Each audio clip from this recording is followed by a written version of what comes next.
Assalamu alaikum, class 10th. How are you? This is the third lecture, I think, of your online series. That is chapter 2, climatic regions of the Muslim world. Today, our topic is tropical grasslands. This is the page number 5 of your books, chapter 2. Please open your books and start reading tropical grasslands. Tropical grasslands, these are usually found between the desert and the tropical forest. They are warm throughout the year, but have only a small amount of rain, 5 to 1500 millimeter, which falls between April and September in the northern hemisphere. Student tropical grasslands tropical का जो इनको नाम दिया गया grasslands का, ये जो आपको पिक्चर में नज़र आ रहे हैं, ये ग्रासलैंड्स कहते हैं इनको। ये जो छोटे छोटे यहाँ पे घास वगैरह भी उगता है, इसकी जो ज़मीन है उसको ट्रॉपिकल ग्रासलैंड इसलिए कहते हैं क्योंकि वहाँ पे ज़्यादा टम्परेचर होता है। हाई टम्परेचर की वजह से इसको हम ट्रॉपिकल कहते हैं।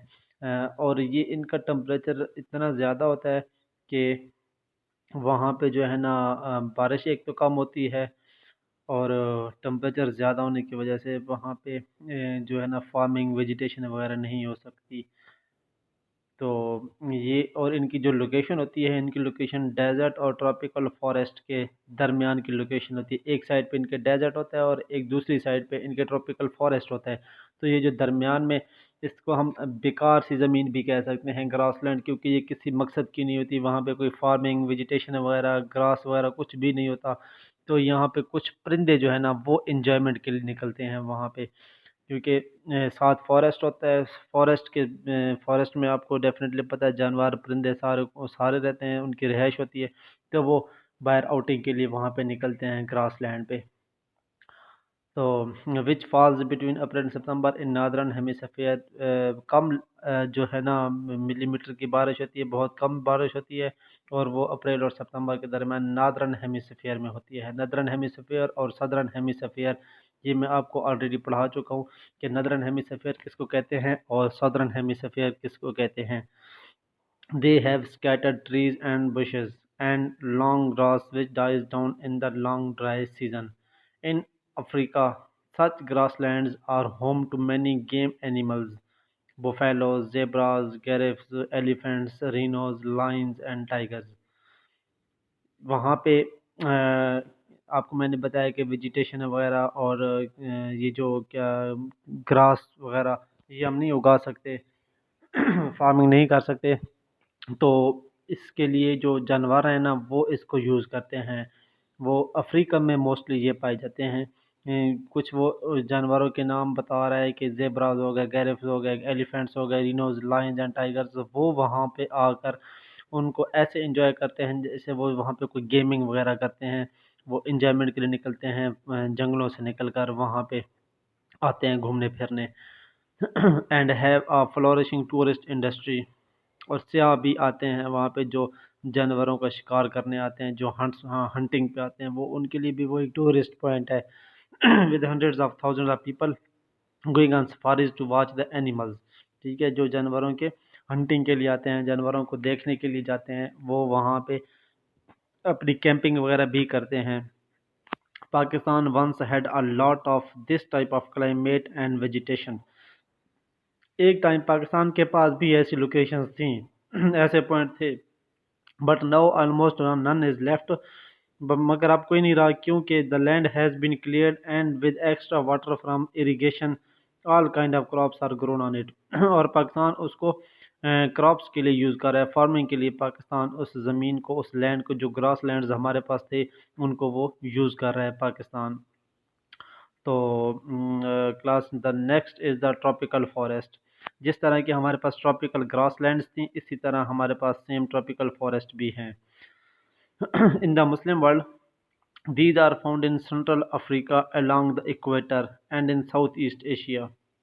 मुस्लिम वर्ल्ड में जो है ना ये सेंट्रल अफ्रीका में पाए जाते हैं, अलोंग द इक्वेटर। इक्वेटर का मैंने आपको समझाया था जब हम मैप रीडिंग कर रहे थे कि इक्वेटर वो होता है जो कि अर्थ को दो हिस्सों में डिवाइड करता है। एक उसका अपर पार्ट होता है और एक लोअर पार्ट होता है। अपर पार्ट को हम नदर्न हेमिस्फीयर कहते हैं और लोअर पार्ट को हम साउदर्न हेमिस्फीयर कहते हैं। तो वो जो इक्वेटर के जो आसपास के ममालिक हैं वहाँ पे ये पाए जाते हैं ट्रॉपिकल फॉरेस्ट।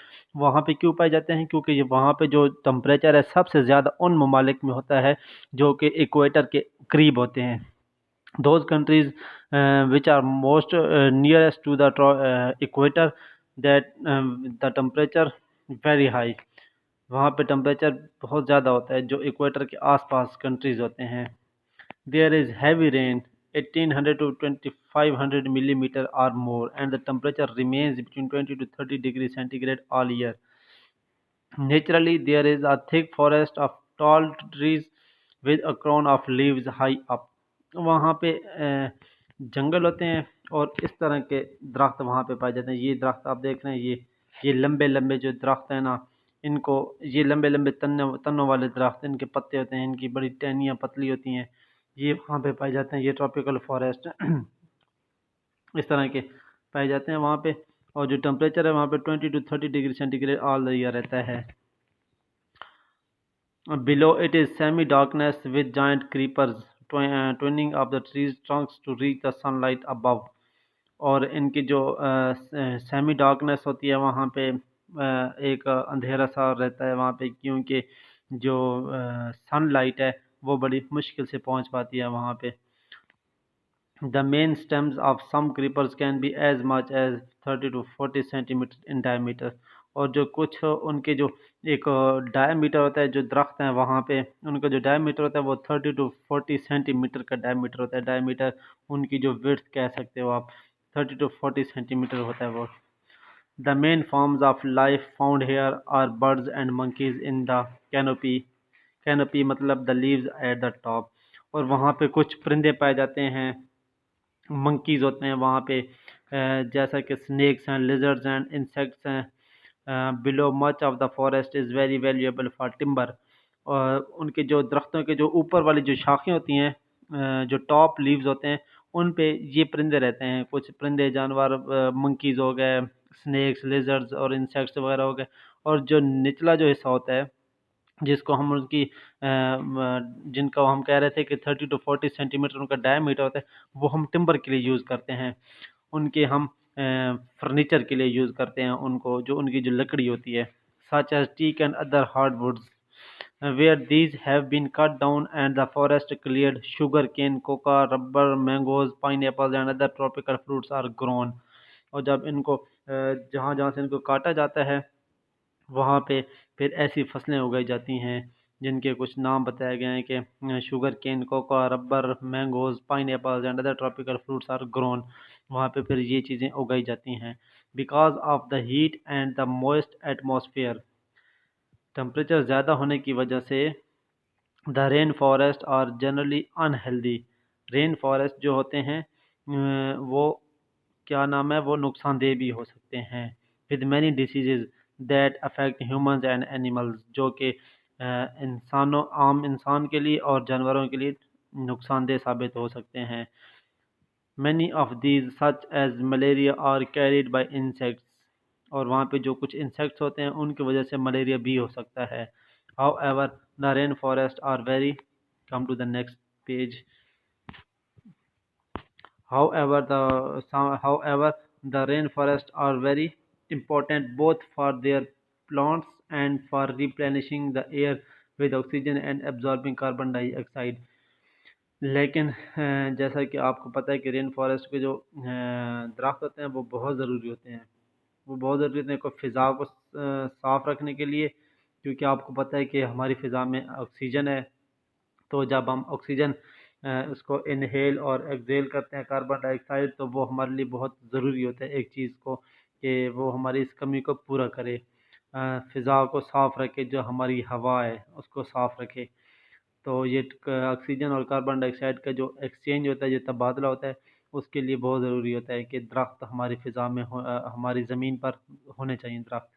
ऑल दो not in the Muslim world, And the Great Amazon forest in South America is believed to supply half of the world atmosphere with oxygen.